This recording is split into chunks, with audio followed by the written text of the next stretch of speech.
Dengan mempelajari Sirah Nabawiyah, maka makin menambah kecintaan kepadanya. Semoga yang subscribe juga dimudahkan jalannya menuju surga. Silahkan tekan tombol like supaya postingan ini semakin tersebar. Dan tulis doa serta hajat pemirsa di kolom komentar. Semoga semakin banyak yang mengaminkan, maka semakin cepat terkabul. Nabi Sulaiman alaihi salam adalah manusia terkaya sepanjang sejarah kehidupan manusia di muka bumi. Dalam beberapa kitab suci seperti Al-Quran, Alkitab, dan Injil, Nabi Sulaiman alaihi salam dijelaskan sebagai manusia terkaya yang pernah hidup di muka bumi. Tidak ada satupun manusia yang bisa mengalahkan total kekayaannya hingga hari kiamat tiba. Para arkeolog telah menemukan situs peninggalan sejarah Islam yang mengungkap total kekayaan Nabi Sulaiman alaihi salam. Erez bin Yosef, seorang profesor sekaligus peneliti, ia menyatakan bahwa 3.000 tahun yang lalu Nabi Sulaiman alaihi salam diperkirakan memiliki kekayaan senilai 2,2 triliun US dollar. Dan apabila dikonversikan dengan nilai mata uang dolar hari ini, jika dirupiahkan, maka nilainya setara dengan 32.891.870 triliun rupiah. Profesor itu juga menjelaskan bahwa kekayaan Nabi Sulaiman alaihi salam berasal dari dua sumber, yakni istana kerajaan dan tambang tembaga. Nilai itu berkali-kali lipat lebih banyak dari total kekayaan negara Indonesia yang hanya mencapai 11.454 triliun per 30 Desember 2021. Nabi Sulaiman alaihi salam memiliki beberapa mukjizat. Di antaranya adalah dapat berbicara dengan bahasa binatang. Beliau dapat memerintah mereka untuk melakukan sesuatu. Beliau juga dapat mengendalikan besar kecilnya tekanan angin dan dapat mengatur ke arah mana angin akan berhembus. Sehingga dengan itu Nabi Sulaiman dapat memanfaatkan angin sebagai kendaraannya dan juga kendaraan tentaranya. Nabi Sulaiman juga bisa melunakkan besi dan membentuknya menjadi pakaian perang yang anti tusukan senjata tajam. Nabi Sulaiman juga memimpin para jin. Mereka tunduk dan patuh pada perintah Nabi Sulaiman alaihi salam. Tidak hanya setan, iblis laknatullah yang merupakan makhluk pembangkang dapat dibuat tunduk bertekuk lutut pada perintah-perintah Nabi Sulaiman. Nabi Sulaiman bisa melakukan teleportasi, yaitu berpindah dari suatu tempat ke tempat yang lain dalam waktu singkat. Peristiwa itu dibuktikan dengan pemindahan singgasana Ratu Balqis atas perintah Nabi Sulaiman. Nabi Sulaiman dikenal sebagai raja yang adil dan bijaksana. Nabi Sulaiman diberkahi kecerdasan yang luar biasa untuk menyatu padukan segenap kekuatan yang Allah berikan kepadanya. Ia mengelola dan membawa kerajaannya menjadi kekuatan raksasa yang tak terkalahkan di masanya dengan segenap kemampuan yang dimilikinya. Tentara Nabi Sulaiman adalah tentara terkuat di bumi tanpa ada yang menandingi. Pertanyaan mendasar yang muncul kali ini adalah dari mana sumber kekayaan dan kekuatan Nabi Sulaiman alaihi salam? Untuk mendapat jawaban dari pertanyaan itu, simak video ini sampai akhir. Sebelum itu, mari bantu channel ini terus berkembang dengan cara subscribe dan nyalakan tanda loncengnya. Berikan komentar yang positif dan berikan like serta share video ini.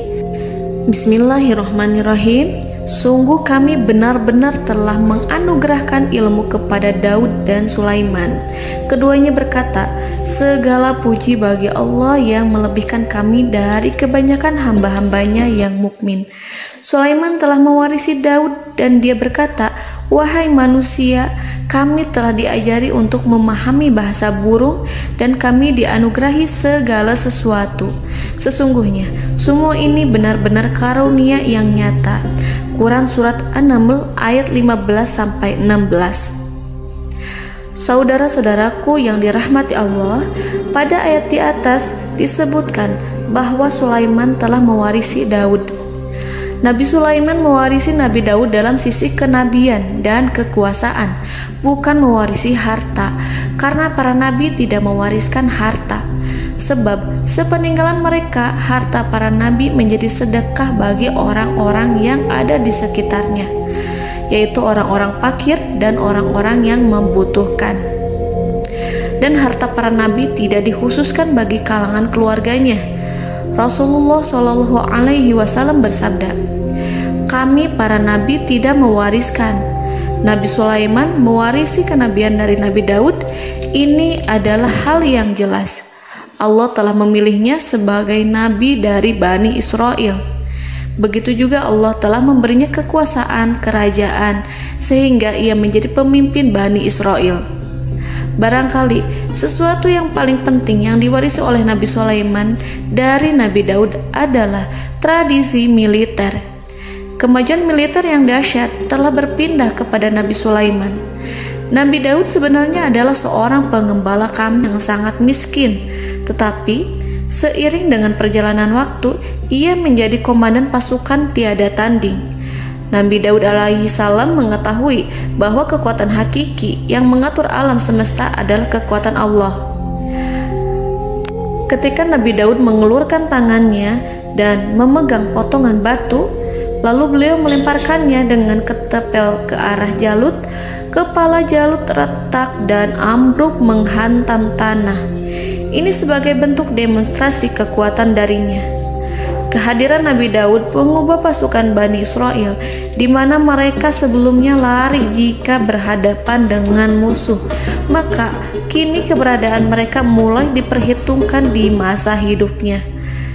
Nabi Daud mengalami peperangan yang sangat banyak, tapi Al-Quran tidak menceritakan secara terperinci.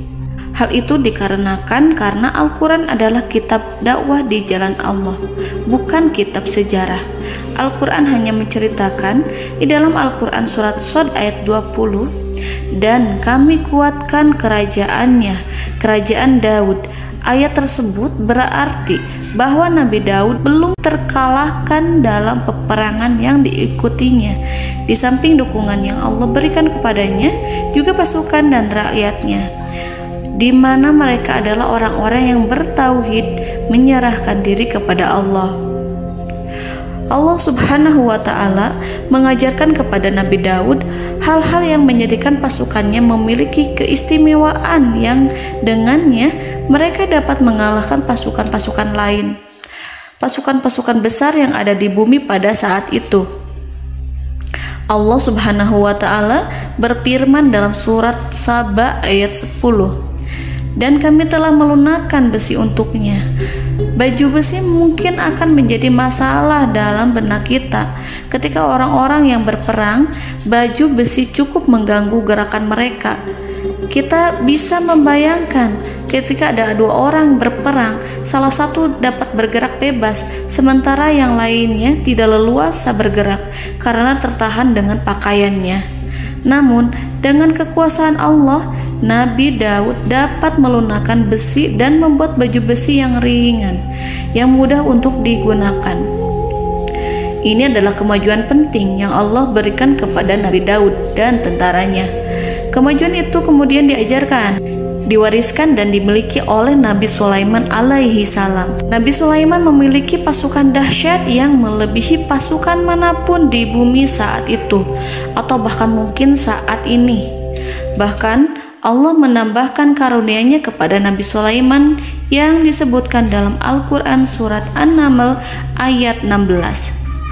Dan Sulaiman telah mewarisi Daud, dan dia berkata, "Wahai manusia, kami telah diberi pengertian tentang suara burung, dan kami diberi segala sesuatu. Sesungguhnya ini benar-benar suatu karunia yang nyata." Saudara-saudaraku yang dirahmati Allah, pada suatu hari Nabi Sulaiman alaihi salam menengadahkan tangannya dan berdoa kepada Allah Subhanahu wa ta'ala. Antara hati Nabi dan Allah tidak ada penghalang, tidak ada jarak, tidak ada sekatan waktu, tidak ada satupun dari para nabi yang berdoa kepada Allah kecuali doanya pasti dikabulkan. Doa Nabi Sulaiman alaihi salam direkam dalam Al-Quran surat Shad ayat 35. Nabi Sulaiman berkata, "Ya Tuhanku, ampunilah aku, anugerahkanlah kepadaku kerajaan yang tidak dimiliki oleh seorang pun sesudahku." Nabi Sulaiman menginginkan dari Allah sesuatu kerajaan yang belum pernah diperoleh oleh siapapun setelahnya. Allah Subhanahu wa ta'ala mengabulkan doa Nabi Sulaiman dan memberinya kerajaan tersebut. Nabi Sulaiman mewarisi kekuasaan, kenabian, hikmah ilmu dari Nabi Daud alaihi salam. Orang-orang menyebut Nabi Sulaiman Al-Hakim, Sulaiman yang bijaksana. Kebijaksanaan Nabi Sulaiman tidak terbatas pada keadilannya di tengah-tengah manusia dan juga kasih sayangnya kepada mereka. Namun, kebijaksanaan Nabi Sulaiman juga berlaku di kalangan burung dan binatang lainnya. Nabi Daud juga mengenal bahasa burung, tetapi Nabi Sulaiman dapat berbicara dengan bahasa burung. Bahkan, ia dapat menggantikannya sebagai pembantunya. Ketika Nabi Daud bertasbih di gunung, burung-burung serta binatang buas ikut bertasbih bersamanya. Bahkan angin pun berhenti untuk mendengarkan tasbih itu. Sedangkan Nabi Sulaiman alaihi salam, Allah Subhanahu wa ta'ala memberinya karunia lebih dari itu, di mana binatang-binatang buas tunduk padanya, begitu juga angin dan burung. Saudara-saudaraku yang dirahmati Allah, Nabi Sulaiman alaihi salam mampu mendengarkan bisikan semut yang berbicara kepada sesama mereka. Bahkan ia mampu memerintahkan semut tersebut sehingga semut itu menjadi taat pada perintahnya. Pasukan Nabi Sulaiman memiliki kekuatan yang sangat dahsyat. Belum pernah ada di dunia ini satu pasukan pun yang memiliki kekuatan seperti itu. Kekuatan Nabi Sulaiman berasal dari beberapa kombinasi yang sangat mengagumkan, sehingga karenanya ia tidak dapat tertandingi. Kekuatan itu terdiri dari manusia, binatang-binatang, jin, dan lain sebagainya. Kita mengetahui bahwa jin adalah makhluk Allah dan manusia tidak mampu melihatnya atau menghadirkannya atau meminta pertolongan kepadanya. Sedangkan Nabi Sulaiman telah diberi Allah suatu kemampuan untuk menundukkan jin, memperkerjakan mereka sebagai tentara di tengah-tengah peperangan. Bahkan ia mampu menjadikan mereka sebagai pekerja-pekerja kasar di kerajaannya saat tidak ada peperangan. Oleh sebab itu, ketika ada pasukan lain yang mencoba melawan pasukan Nabi Sulaiman, mustahil mereka akan mendapatkan kemenangan. Bahkan pasukan Nabi Sulaiman diperkuat oleh pasukan burung. Burung di pasukan Nabi Sulaiman memerankan tugas penting, yaitu menjadi agen intelijen. Kita mengetahui bahwa peranan informasi saat peperangan adalah hal yang penting. Dari informasi tersebut, pasukan dapat mengetahui keadaan lawannya. Demikianlah peranan burung pada pasukan Sulaiman. Ia terbang di tengah-tengah musuh. Kemudian, ia kembali kepada Nabi Sulaiman untuk menyampaikan berita tentang keadaan lawannya. Di samping jin dan burung, Allah juga menundukkan angin untuk Nabi Sulaiman. Nabi Sulaiman dapat memerintahkan angin dan ia mampu untuk menaiki angin tersebut. Dalam Al-Quran surat Shad ayat 36-40, Allah Subhanahu wa ta'ala berfirman, "Kami tundukkan kepada angin yang berhembus dengan baik menurut kemana saja yang dikehendaki Sulaiman. Dan kami tundukkan pula kepadanya setan-setan, semuanya ahli bangunan dan penyelam, dan setan yang lain yang terikat dalam belenggu. Inilah anugerah kami, maka berikanlah kepada orang lain atau tahanlah untuk dirimu tanpa perhitungan, dan sesungguhnya dia mempunyai kedudukan yang dekat pada sisi kami dan tempat kembali yang baik." Saudara-saudaraku yang dirahmati Allah, Allah Subhanahu wa Ta'ala juga memberikan kemampuan yang tak seorang pun dari para nabi mendapatkannya, yaitu kemampuan untuk memerintah setan. Setan adalah salah satu bagian dari jin. Ia adalah kelompok yang celaka dari bangsa jin. Kelompok ini sebenarnya tidak mampu dikuasai oleh manusia. Bahkan jin yang soleh tidak dapat mengatur setan. Adapun Nabi Sulaiman, Allah telah memberinya kekuasaan untuk menundukkan setan dan mempekerjakannya, bahkan mengikatnya dengan rantai serta menghukumnya jika ia menentang pada perintahnya. Setan membangun untuk Sulaiman istana-istana, patung-patung dan alat-alat perang. Bahkan setan-setan itu menyelam ke dasar lautan untuk mengeluarkan permata dan yakut untuk Sulaiman. Jika di antara setan yang menentang perintahnya, maka Nabi Sulaiman alaihi salam mengikatnya dengan rantai. Ini semua menunjukkan kekayaan Nabi Sulaiman dan kekuasaannya, di mana ia mampu mengatur banyak makhluk di bumi ini. Tentu saja, kemampuan itu semua adalah atas izin dari Allah Subhanahu wa Ta'ala sebagai mukjizat darinya. Allah Subhanahu wa Ta'ala berfirman dalam Al-Quran surat Saba ayat 12, dan sebagian dari jin adalah yang bekerja di hadapannya di bawah kekuasaannya dengan izin Tuhannya, dan siapa yang menyimpang di antara mereka dari perintah kami, maka kami rasakan kepadanya azab neraka yang apinya menyala-nyala.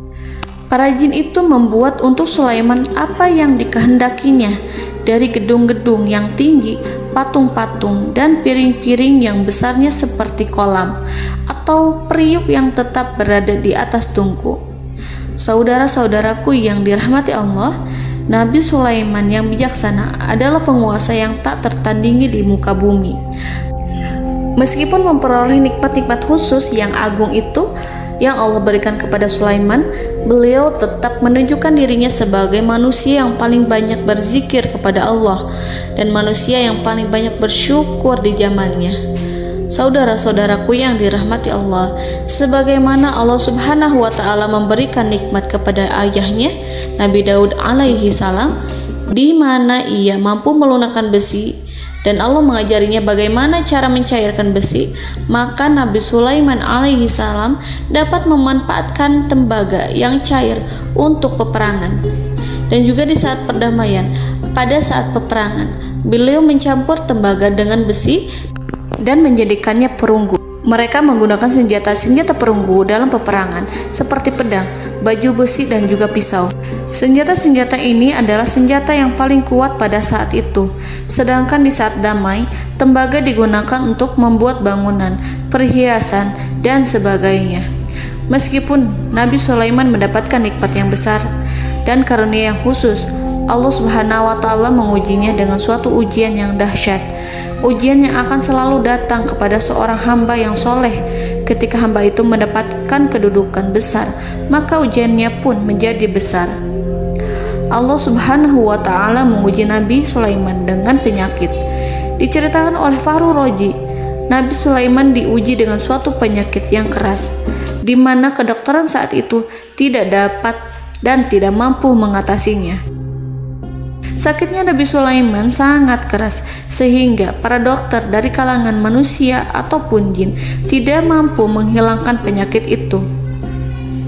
Lalu burung-burung menghadirkan rumput-rumput yang dianggapnya sebagai obat, tetapi Nabi Sulaiman tak kunjung sembuh.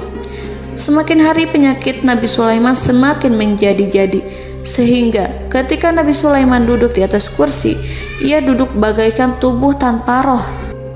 Seakan-akan ia mati karena saking keras penyakit yang dideritanya. Sakit yang diderita oleh Nabi Sulaiman alaihi salam berlangsung sangat lama. Namun Nabi Sulaiman tidak henti-hentinya berzikir kepada Allah dan meminta kesembuhan kepadanya, serta selalu beristighfar dan mengungkapkan rasa cinta kepadanya. Selesailah ujian Allah terhadap hambanya Nabi Sulaiman. Beliau pun sembuh Nabi Sulaiman merasakan kembali kesehatannya setelah ia mengetahui segala kejayaan dan segala kekuasaan serta segala kebesarannya tidak lagi mampu menghilangkan penyakit yang dideritanya kecuali jika Allah menghendaki. Saudara-saudaraku yang dirahmati Allah, Nabi Sulaiman telah membangun tempat ibadah, tempat sujud, sehingga manusia menyembah Allah di dalamnya.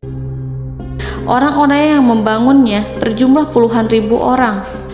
Tentu setiap kelompok dari mereka memiliki pekerjaan masing-masing. Di antara mereka ada yang mencairkan tembaga, di antara mereka ada yang tukang pahat, ada yang tukang ukir, ada yang membelah batu, ada yang memotong kayu, ada yang mendatangkan rumput-rumput dari Libanon, ada yang mendatangkan emas dan menjadikannya lempengan-lempengan yang mengkilat untuk menutupi kayu serta untuk melapisi dinding-dinding. Bahkan golongan jin pun membantu membangun tempat tersebut, tentu dengan perintah dan bimbingan Nabi Sulaiman. Mereka membuat patung-patung yang besar, membuat bejana yang besar untuk tempat makan para tentara dan pekerja, yaitu bejana seperti gunung. Karena saking berat dan besarnya, mereka juga membuat tempat-tempat minum yang besarnya seperti kolam. Nabi Sulaiman mengawasi para pekerjanya dan juga mengurusi masyarakatnya, di mana beliau mengenali problem mereka dan berusaha memecahkannya. Beliau juga mengawasi pasukan dari kalangan binatang dan burung. Beliau mengetahui apabila ada satu di antara mereka yang tidak datang, kemana ia pergi serta mengapa ia pergi. Nabi Sulaiman menguasai pengetahuan itu semua. Nabi Sulaiman bukan hanya mengetahui problem tentara-tentaranya dari kalangan manusia ataupun tentaranya dari kalangan burung, namun ia juga menunjukkan kasih sayang terhadap semut, di mana beliau mendengar bisikannya dan tidak suka untuk menginjaknya. Nabi Sulaiman selalu menundukkan kepalanya ke bumi sebagai bentuk rasa rendah diri dan syukur kepada Allah. Pada suatu hari, Nabi Sulaiman alaihi salam berjalan di depan tentaranya dan tiba-tiba ia mendengar suara semut yang berkata kepada temannya dari kalangan semut. Hal itu terekam dalam Al-Quran surat An-Naml ayat 18-19. Wahai semut-semut, masuklah ke dalam sarang-sarangmu agar kamu tidak terinjak oleh Sulaiman dan tentaranya, sedangkan mereka tidak menyadarinya. Nabi Sulaiman alaihi salam tersenyum mendengar itu dan ia berdoa, "Ya Allah, ya Tuhanku, berilah aku ilham untuk tetap mensyukuri nikmat-Mu yang telah Engkau anugerahkan kepadaku dan kepada kedua orang ibu bapakku, dan untuk mengerjakan amal soleh yang Kau ridhoi, dan masukkanlah aku ke dalam rahmat-Mu, ke dalam golongan hamba-hamba-Mu yang soleh." Saudara-saudaraku yang dirahmati Allah, meskipun Nabi Sulaiman mendapatkan kekuasaan dan memiliki tentara yang besar, namun beliau menunjukkan kasih sayang terhadap bangsa semut. Beliau mendengarkan bisikannya dan melihat semut yang ada di depannya. Oleh karena itu, tak mungkin baginya untuk menginjak golongan semut itu. Nabi Sulaiman bersyukur kepada Allah telah memberinya nikmat, yaitu nikmat rahmat dan kasih sayang. Di samping itu, Nabi Sulaiman alaihi salam adalah orang paling kaya di dunia. Istananya terbuat dari kayu gaharu yang memiliki wangi harum. Istananya terbuat dari emas yang terkadang dari kristal. Beliau juga memiliki kursi besar yang terbuat dari emas dan permata. Istana Nabi Sulaiman merupakan istana yang paling besar di dunia. Nabi Sulaiman menggunakan pakaian dari emas dan permata. Meskipun demikian, Nabi Sulaiman tetap menunjukkan sebagai hamba yang berserah diri dan rendah diri di hadapan Allah Subhanahu wa Ta'ala. Nabi Sulaiman yang merendahkan diri di hadapan Allah, ia selalu sujud kepada Allah, sebagaimana ayahnya yang selalu bertasbih pada Allah. Nabi Sulaiman selalu melantunkan lagu-lagu cinta ilahi dan hanya memuji Allah Subhanahu wa Ta'ala. Pada suatu hari, Nabi Sulaiman alaihi salam mengeluarkan perintah kepada pasukannya untuk bersiap-siap. Kemudian, Nabi Sulaiman keluar dan memeriksa pasukannya satu demi satu. Kelompok yang pertama adalah kelompok manusia. Nabi Sulaiman memperhatikan kesiapan mereka. Lalu Nabi Sulaiman mengeluarkan perintah-perintah kepada mereka. Kemudian Nabi Sulaiman memeriksa kelompok jin dan menyampaikan perintahnya kepada mereka. Beliau memenjarakan jin yang tampak bermalas-malasan saat bekerja. Lalu beliau memeriksa binatang dan berkata kepada mereka, apakah mereka sudah makan dengan baik? Apakah mereka tidur dengan nyenyak? Apakah ada yang mengadu pada mereka, misalkan karena penyediaan makanan yang tidak layak? Apakah ada di sana yang sakit dan lain sebagainya? Ketika Nabi Sulaiman merasa puas dengan semuanya, Nabi Sulaiman memasuki tenda tempat berkumpulnya para burung. Nabi Sulaiman alaihi salam kemudian memasuki tenda tersebut, mengamati keadaan di sekitarnya, sehingga beliau mengetahui bahwa ada satu burung yang tidak hadir, yaitu burung hudhud. Mengapa aku tidak melihat burung hudhud? Burung-burung yang lain tampak terdiam sebagai penghormatan, dan mereka mendengarkan apa yang akan dikatakan pemimpin mereka. Nabi Sulaiman mengarahkan pandangannya pada semua burung dan tidak menemukan burung hudhud di antara mereka. Tak seekor burung pun yang mengetahui keberadaannya. Burung hudhud absen pada apel wajib kali ini. Nabi Sulaiman mulai menampakkan kemarahannya. Tiba-tiba, seekor burung kecil memberanikan diri untuk berkata kepada Nabi Sulaiman, "Wahai Nabi yang mulia, seharusnya hudhud ada bersamaku kemarin untuk melaksanakan tugas penyelidikan. Ia adalah pemimpin misi itu. Namun, burung hudhud belum datang. Oleh karena itu, aku tidak pergi bersamanya." Burung itu tampak gemetar. Nabi Sulaiman mengetahui bahwa hudhud tidak hadir dan tak seorang pun mengetahui kemana ia pergi. Burung hudhud pergi tanpa izin terlebih dahulu. Dalam keadaan marah, Nabi Sulaiman berkata, "Sungguh aku benar-benar akan mengazabnya dengan azab yang sangat keras atau benar-benar menyembelihnya, kecuali jika ia benar-benar datang kepadaku dengan alasan yang jelas."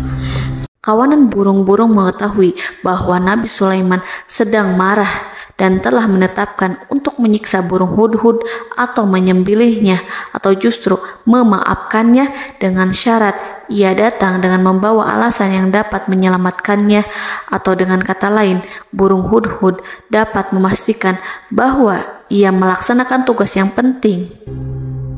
Nabi Sulaiman menunjukkan kemarahan yang besar sehingga siapapun akan merasa takut kepada Nabi Sulaiman yang marah. Nabi Sulaiman kemudian pergi dari tempat burung tersebut. Nabi Sulaiman masih memikirkan keadaan burung hudhud.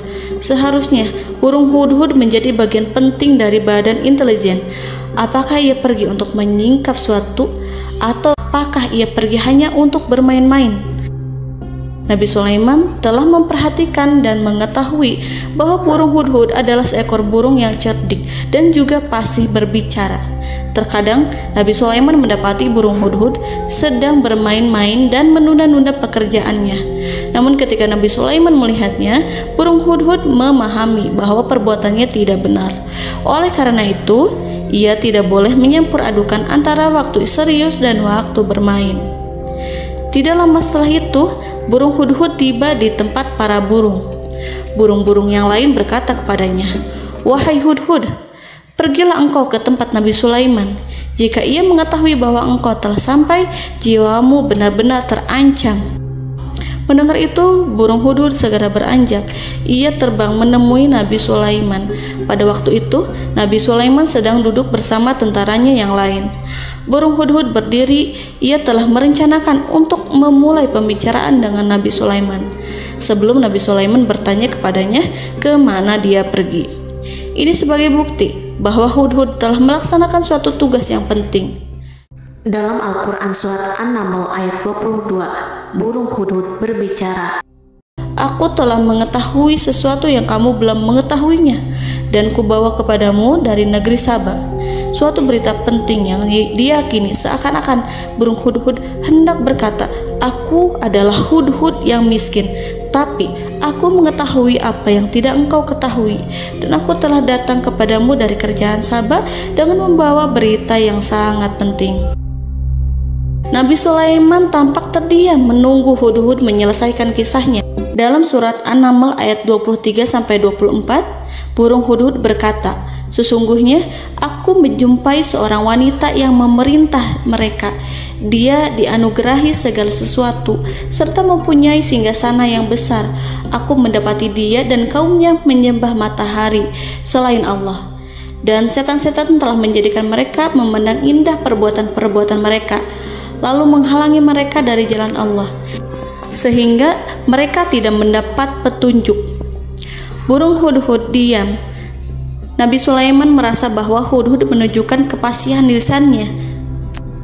Nabi Sulaiman berkata dalam Quran surat An-Naml ayat 27 sambil menunjukkan senyum manisnya.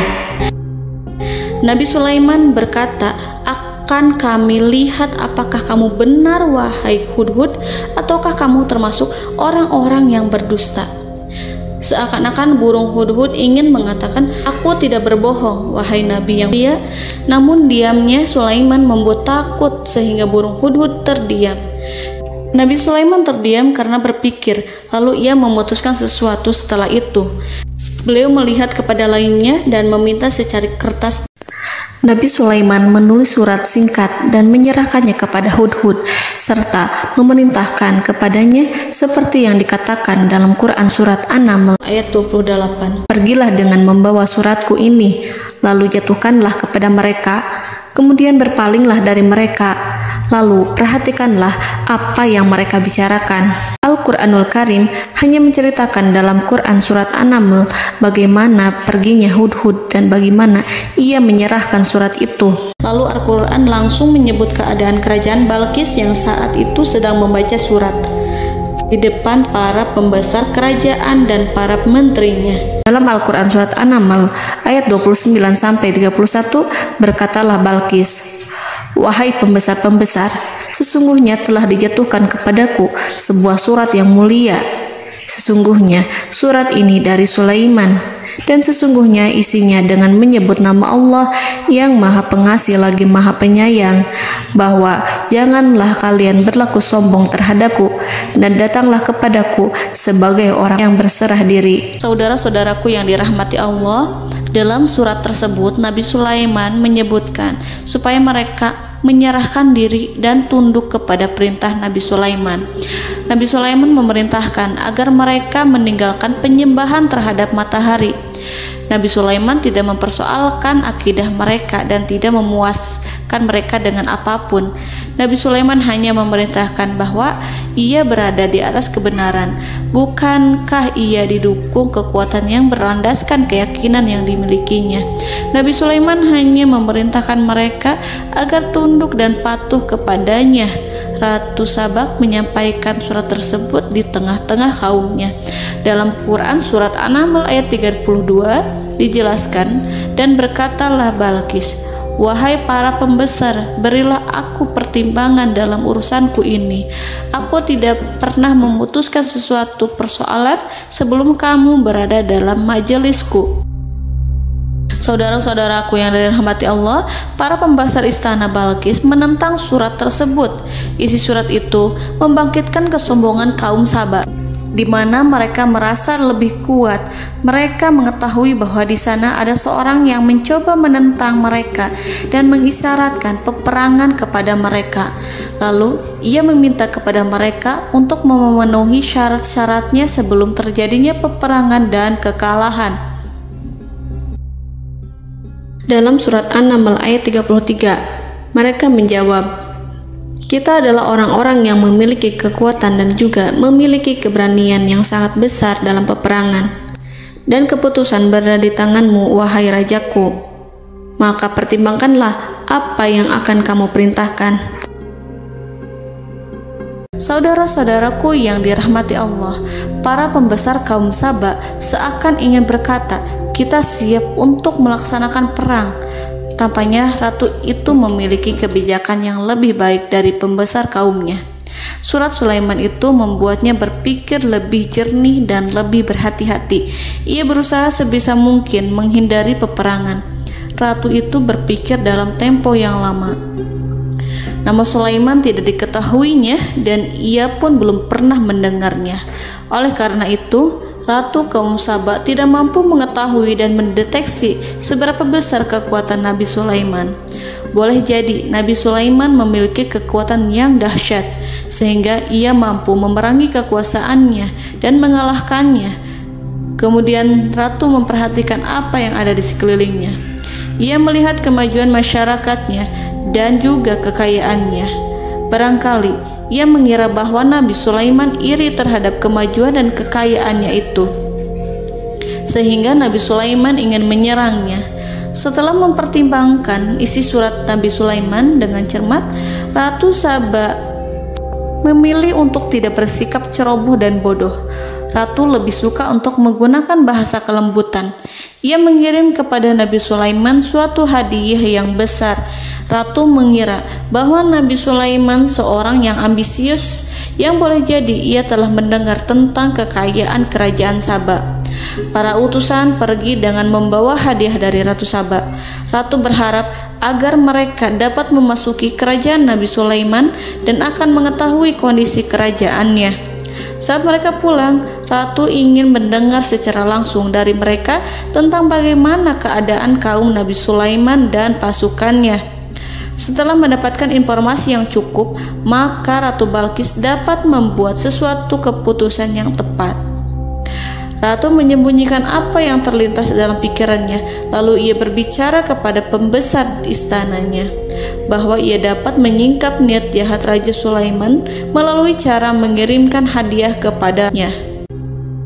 Ratu lebih memilih cara tersebut dan menunggu reaksi dari Nabi Sulaiman. Ratu berhasil memuaskan para pembesar istana, dan untuk sementara ia menghilangkan ide untuk berperang. Karena para raja jika menyerang suatu desa, maka pemimpin desa tersebut adalah orang yang paling banyak mendapatkan kehinaan. Akhirnya, para pembesar kaumnya merasa puas dengan pikiran Ratu Balqis. Saudara-saudaraku yang dirahmati Allah, dalam surat An-Naml ayat 34-35 dijelaskan, Ratu Balqis berkata, "Sesungguhnya raja-raja apabila memasuki suatu negeri, niscaya mereka akan membinasakannya dan menjadikan penduduknya yang mulia menjadi hina. Dan demikian pula lah yang akan mereka perbuat. Dan sesungguhnya aku akan mengirim utusan kepada mereka dengan membawa hadiah, dan aku akan menunggu apa yang akan dibawa kembali oleh utusan itu." Kemudian sampailah hadiah dari Ratu Balqis kepada Nabi Sulaiman. Para intelijen Nabi Sulaiman memberitahunya bahwa utusan Balqis datang dengan membawa hadiah. Nabi Sulaiman langsung mengetahui bahwa Ratu Balqis itu sengaja mengirim orang-orangnya untuk mengetahui atau untuk mendapatkan informasi tentang kekuatannya. Lalu setelah itu ia akan mengambil keputusan atau mengambil sikap kepada kerajaan Sulaiman. Nabi Sulaiman segera memanggil semua pasukannya untuk berkumpul.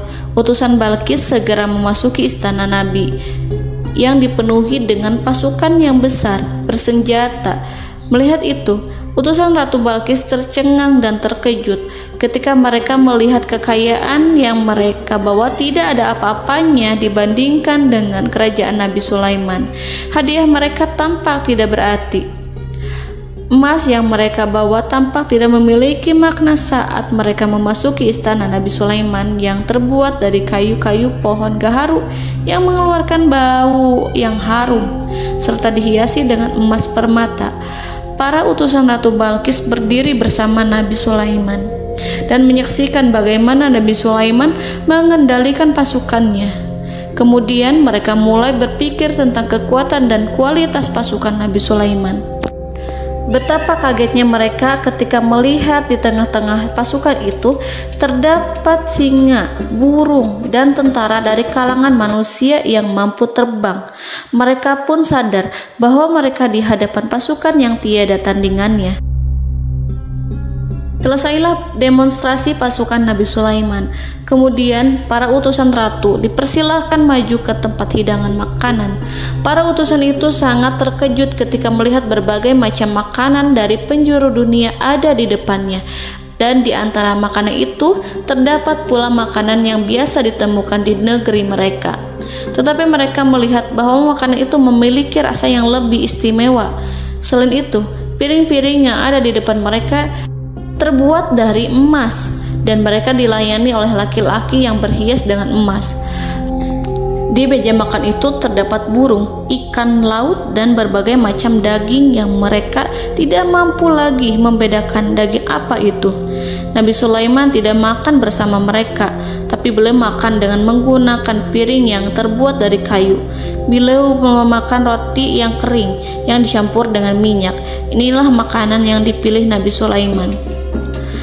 Makan bersama mereka dalam keadaan diam, mereka merasa kehadiran Nabi Sulaiman menciptakan suatu wibawa yang luar biasa. Selesai perjamuan itu, lalu dengan sangat malu mereka menyerahkan hadiah dari Ratu Balqis kepada Nabi Sulaiman. Hadiah itu berupa emas yang bagi mereka hadiah itu sangat bernilai tinggi. Tapi di sini hadiah itu tampak kecil di hadapan kekayaan Nabi Sulaiman yang sangat mengagumkan. Nabi Sulaiman memperhatikan hadiah dari Ratu Balqis itu dan berkata dalam Quran surat An-Naml ayat 36, "Maka apa yang diberikan Allah kepadaku lebih baik daripada apa yang diberikannya kepadamu, tetapi kamu merasa bangga dengan hadiahmu." Saudara-saudaraku, Raja Sulaiman menyingkap dengan kata-katanya yang singkat itu penolakannya terhadap hadiah mereka. Ia memberitahu utusan itu bahwa ia tidak menerima hadiah tersebut. Ia tidak merasa puas dengan hadiah itu.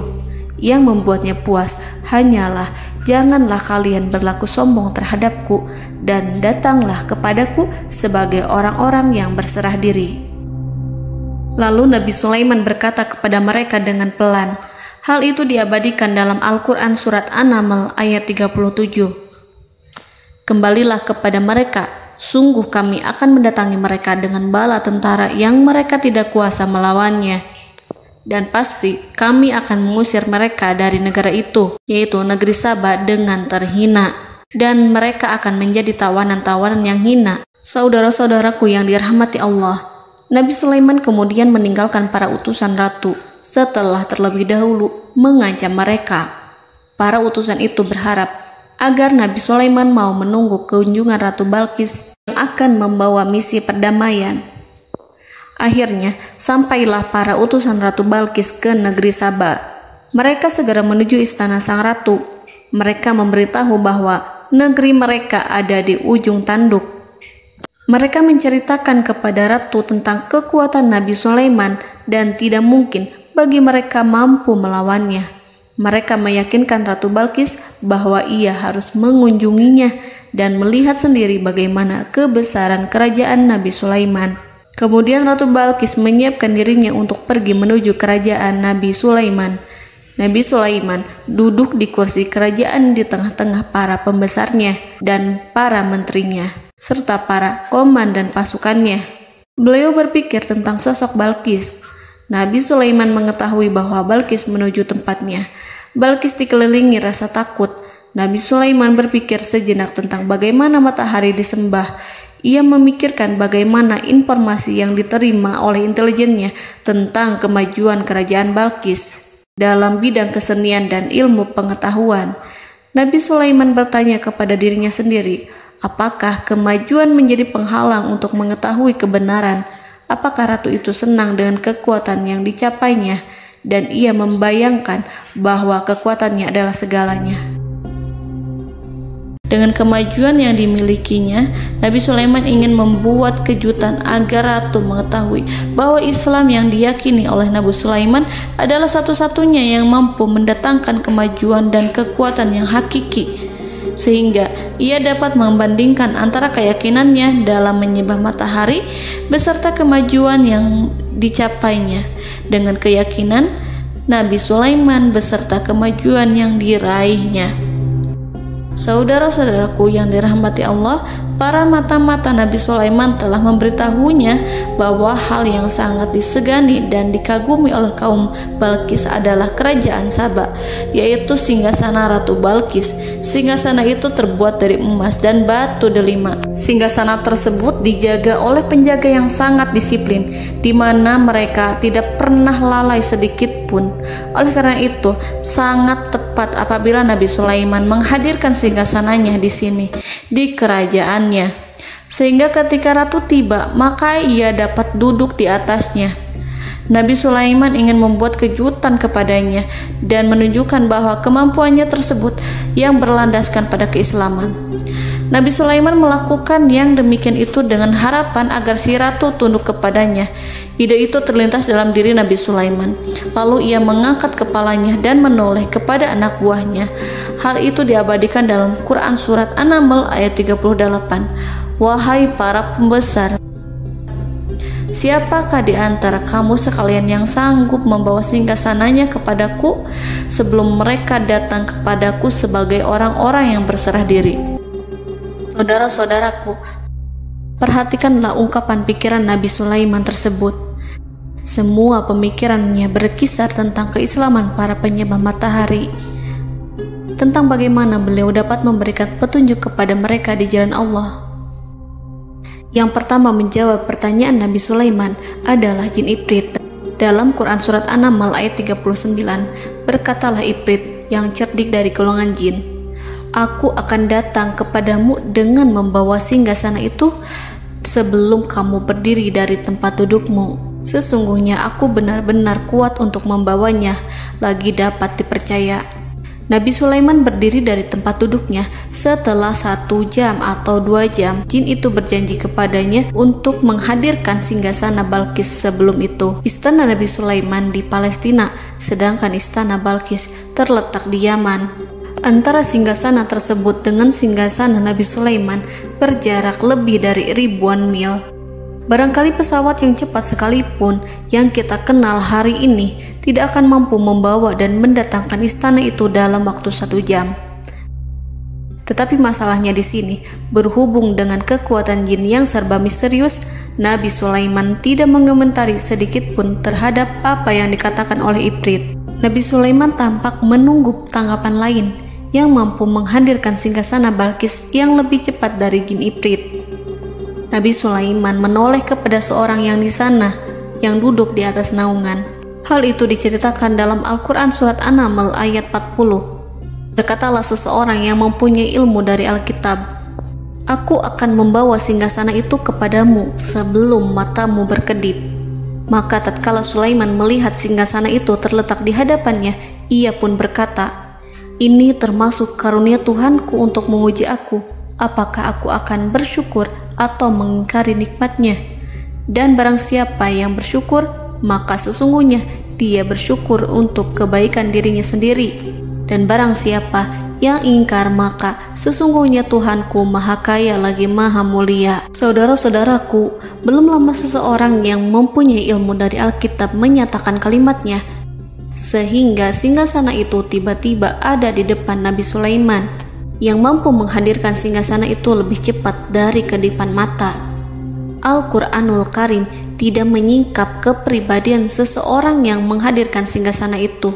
Al-Quran hanya menggarisi bahwa orang itu mempunyai ilmu dari Alkitab. Al-Quran tidak menjelaskan kepada kita apakah ia seorang malaikat ataukah manusia ataukah jin. Al-Quran sengaja tidak menyingkap hakikat kitab yang dimaksud.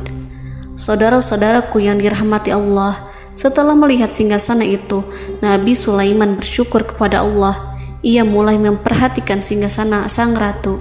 Singgasana tersebut merupakan simbol pembangunan dan juga kemajuan, tetapi tampaknya ia hanya sesuatu yang biasa saja jika dibandingkan dengan kekuasaan dan kebesaran ciptaan yang dibuat oleh manusia dan jin di kalangan istana Nabi Sulaiman. Nabi Sulaiman memikirkan dalam tempo yang sangat lama singgasana Ratu Balkis itu. Kemudian beliau memerintahkan agar singgasana itu diperbaiki, sehingga saat Ratu Balkis datang, dia akan mengujinya. Apakah Ratu Balkis dapat mengenali singgasananya ataukah tidak? Dalam Al-Quran Surat An-Naml ayat 41, Nabi Sulaiman berkata, "Ubahlah baginya singgasananya, maka kita akan melihat apakah dia mengenal ataukah dia termasuk orang-orang yang tidak mengenalnya." Saudara-saudaraku yang dirahmati Allah, Nabi Sulaiman memerintahkan agar dibangun istana yang akan digunakan untuk menyambut Ratu Balkis. Nabi Sulaiman memilih tempat di laut, dan ia memerintahkan agar dibangun suatu istana di mana sebagian besarnya terdiri dari air laut. Nabi Sulaiman memerintahkan agar lantainya itu terbuat dari kaca yang tebal dan kuat, sehingga orang-orang yang berjalan di atas istana itu akan dapat melihat di bawahnya ada ikan-ikan berwarna-warni yang berenang-renang. Dan mereka akan melihat rumput-rumput laut yang bergerak-gerak. Akhirnya, selesailah pembangunan istana itu. Saking bersihnya kaca lantainya, sehingga tampak di sana tidak ada kaca. Burung hudhud memberitahu Nabi Sulaiman bahwa Balqis telah sampai dekat kerajaannya. Kemudian Ratu Balqis datang. Al-Quran tidak menyebutkan keadaan Nabi Sulaiman saat menyambut Balqis, namun Al-Quran menunjukkan dua sikap Ratu Balqis. Yang pertama, bagaimana sikap Balqis ketika pertama kali melihat singgasananya yang datang mendahuluinya, padahal ia telah meninggalkan pengawalannya untuk tetap setia menjaga singgasananya itu.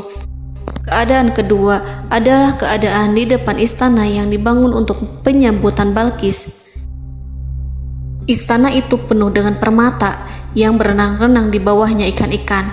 Dalam Quran Surat An-Naml ayat 42 dijelaskan, dan ketika Balqis datang, ditanyakanlah kepadanya, "Serupa inikah singgasanamu?" Balqis menjawab, "Seakan-akan singgasana ini adalah singgasanaku. Kami telah diberi pengetahuan sebelumnya, dan kami adalah orang-orang yang berserah diri." Saudara-saudaraku, pada dialek di atas, Balqis melihat singgasananya dan ia tercengang saat mengetahui bahwa itu adalah singgasana miliknya. Namun kemudian ia mulai ragu karena melihat tidak sepenuhnya itu singgasana miliknya. Jika itu benar-benar miliknya, lalu bagaimana ia datang mendahuluinya? Dan bila bukan singgasananya, maka bagaimana Sulaiman dapat meniru sepersis dan seteliti itu? Padahal Sulaiman tidak pernah sekalipun ke kerajaannya. Nabi Sulaiman berkata saat melihat Balqis mengamati singgasananya, "Apakah ini singgasanamu?" Balqis terlihat sangat kebingungan, namun setelah itu ia menjawab, "Sepertinya benar." Nabi Sulaiman berkata, "Kami telah diberi ilmu sebelumnya dan kami sebagai orang-orang muslim." Saudaraku yang dirahmati Allah, melalui pertanyaan Nabi Sulaiman ingin mengisyaratkan kepada Balqis agar ia membandingkan antara keyakinannya beserta ilmu yang dicapainya dengan keyakinan Nabi Sulaiman yang muslim beserta pengetahuan yang telah diraihnya. Penyembahan terhadap matahari dan pencapaian ilmu yang dicapai oleh Ratu Balqis tanpa tidak ada apa-apanya dibandingkan dengan ilmu Nabi Sulaiman dan keislaman. Nabi Sulaiman telah mendahuluinya dalam bidang ilmu karena keislamannya. Karena itu, sangat mudah baginya untuk mengungguli Balqis dalam ilmu-ilmu yang lainnya.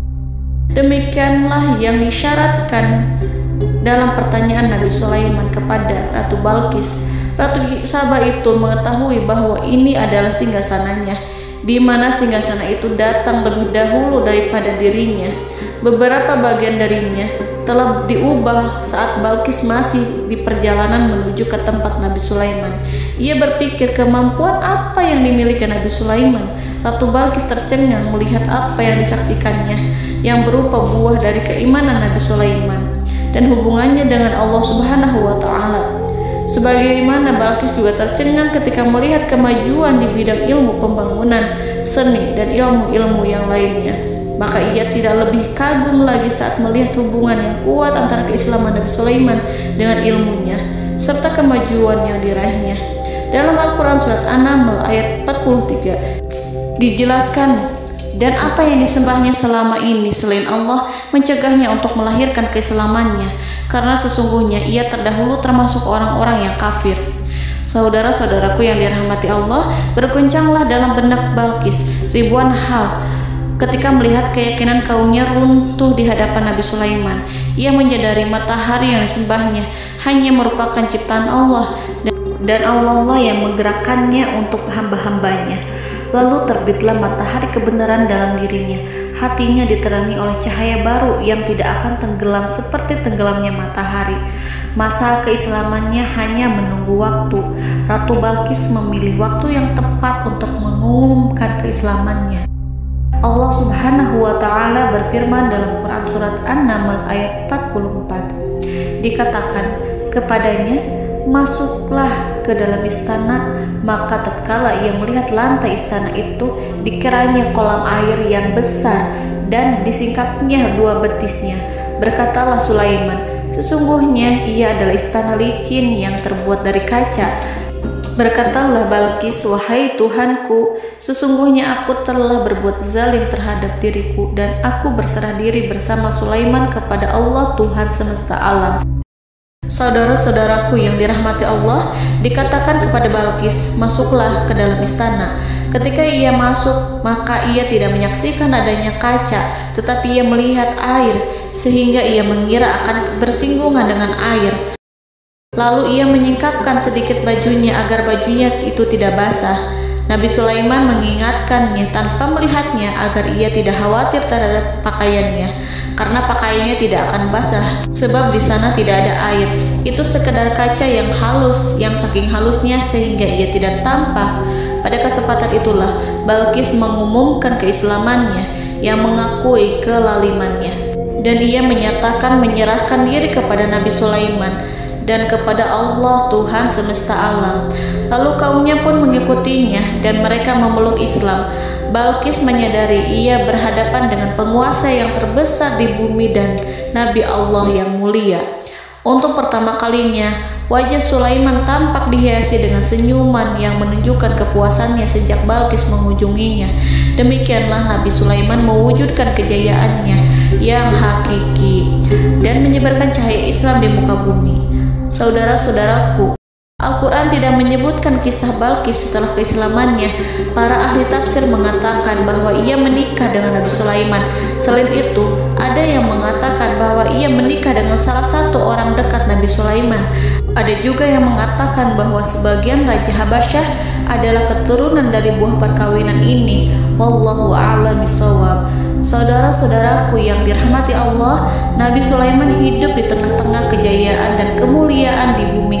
Kemudian Allah menetapkan kematian untuknya, sebagaimana kehidupan Sulaiman berada di puncak kemuliaan dan kejayaan yang penuh dengan keajaiban yang luar biasa, maka kematiannya pun merupakan tanda-tanda kebesaran Allah yang penuh dengan keajaiban.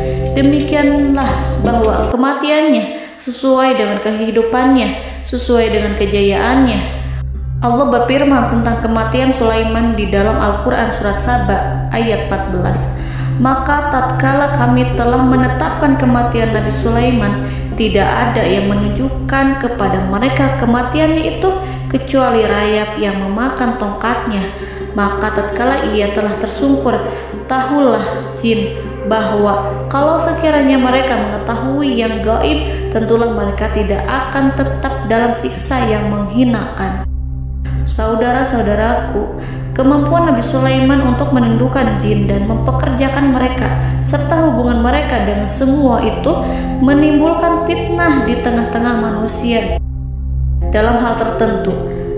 Kematian Nabi Sulaiman merupakan batasan jawaban terhadap fitnah ini. Kami tidak mengetahui siapa yang mengklaim bahwa jin mengetahui hal yang gaib. Apakah itu setan yang terkutuk, atau jin yang bodoh, atau manusia yang tertipu? Kami tidak mengetahui siapa yang bertanggung jawab terhadap tersebarnya isu yang keliru ini. Yang kita ketahui adalah bahwa hal tersebut adalah mempengaruhi sebagian manusia dan jin. Barangkali manusia berkata kepada diri mereka, selama jin melakukan perbuatan yang luar biasa ini, maka apa gerangan yang menjadikan mereka tidak mengetahui hal yang gaib itu? Manusia itu lupa bahwa kunci kegaiban berada di tangan Allah. Masalah ilmu gaib tidak akan mampu dikuasai oleh jin dan manusia. Hanya Dia yang mengetahuinya, dan manusia diberitahu hanya sedikit sekali. Saudara-saudaraku yang dirahmati Allah, seakan-akan Allah telah merencanakan bahwa kematian Sulaiman bertujuan untuk menghancurkan pemikiran itu, yaitu pemikiran bahwa jin mengetahui hal-hal yang gaib. Jin bekerja untuk Nabi Sulaiman selama beliau hidup, dan tatkala beliau meninggal, maka tugas mereka menjadi bebas. Nabi Sulaiman meninggal tanpa diketahui oleh jin, sehingga mereka tetap bekerja untuk mereka, tetap mengabdi kepada Sulaiman. Seandainya mereka mengetahui hal yang gaib, niscaya mereka tidak akan meneruskan pekerjaan mereka. Saudara-saudaraku, pada suatu hari Nabi Sulaiman memasuki mihrabnya untuk itikaf ibadah dan beribadah kepada Allah. Tak seorang pun yang berani mengganggu khalwatnya. Mihrab Sulaiman terletak di puncak gunung dan dindingnya terbuat dari permata. Pada suatu hari, Nabi Sulaiman duduk bersandar pada tongkatnya dan ia tampak tenggelam dalam tafakur. Beliau berzikir pada Allah hingga rasa kantuk menguasainya. Lalu setelah itu malaikat maut menemuinya. Nabi Sulaiman pun meninggal. Beliau bersandar kepada tongkatnya. Jin melihatnya dan mengira bahwa beliau sedang sholat, sehingga mereka pun terus melanjutkan pekerjaannya. Berlalulah hari demi hari yang panjang. Datanglah rayap, yaitu semut kecil yang memakan kayu. Hewan itu mulai memakan tongkat Nabi Sulaiman. Rayap itu tampak lapar. Sebagian dari tongkat Nabi Sulaiman dimakan beberapa hari oleh rayap itu. Ketika yang dimakannya semakin bertambah, maka tongkat itu pun menjadi rusak dan kemudian jatuh dari tangan Nabi Sulaiman alaihi salam. Tubuh mulia itu kehilangan keseimbangan dan kemudian jatuh terhempas di bumi. Tatkala tubuh suci itu tersungkur, maka manusia segera menuju ke arahnya. Mereka menyadari dan mengetahui bahwa Nabi Sulaiman telah meninggal dalam waktu yang lama. Jin menyadari bahwa mereka tidak mengetahui hal yang gaib, dan manusia pun mengetahui hakikat ini. Seandainya jin mengetahui hal yang gaib, niscaya ia tidak akan meneruskan siksa yang hina. Mereka tidak akan bekerja kepada Sulaiman. Demikianlah Nabi Sulaiman alaihi salam meninggal dalam keadaan duduk dan sholat di mihrabnya. Lalu berita itu tersebar bagaikan api di bumi. Manusia, burung, dan binatang buas mengantarkan jenazah Nabi Sulaiman. Sekawanan burung tampak sedih dan menangis. Semua makhluk bersedih. Akhirnya tak seorang pun mengetahui bahasa burung di bumi.